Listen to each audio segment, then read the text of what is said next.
ಈ ಕಥೆ ಒಳಗೆ ನಮಗೇನು ಸಂದೇಶ ಅಂದರೆ, ಭಗವಂತನಿಗೆ ಎಲ್ಲಿ ಮಾನ ಇಲ್ಲ, ಎಲ್ಲಿ ಸಮ್ಮಾನ ಇಲ್ಲ, ಅಲ್ಲಿ ಲಕ್ಷ್ಮಿ ಇರೋಲ್ಲ.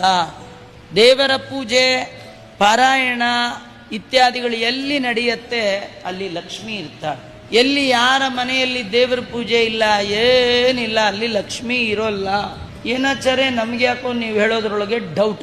ನಮ್ಮಲ್ಲಿ ಎಷ್ಟೋ ವರ್ಷದಿಂದ ಸಾಲಿಗ್ರಾಮ ಪೂಜೆ ಮಾಡಿಲ್ಲ, ಆದರೆ ನಮ್ಮ ಬ್ಯಾಂಕ್ ಬ್ಯಾಲೆನ್ಸ್ಗೇನು ಪ್ರಾಬ್ಲಮ್ ಇಲ್ಲ.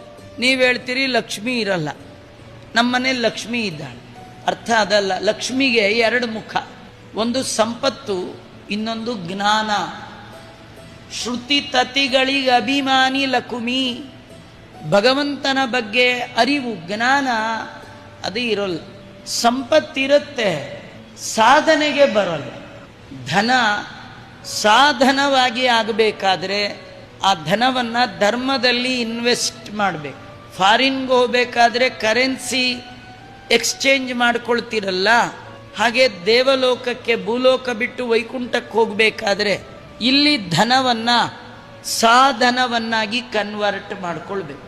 ಸಾಧನ ಮಾಡಿಕೊಂಡು ಹಿಡ್ಕೊಂಡು ಹೋದರೆ ಎಲ್ಲಿ ಬೇಕಾದರೂ ಅದು ಚಲಾವಣೆಯಲ್ಲಿ ಬರುತ್ತೆ, ದೇವರ ಅನುಗ್ರಹ ಆಗುತ್ತೆ.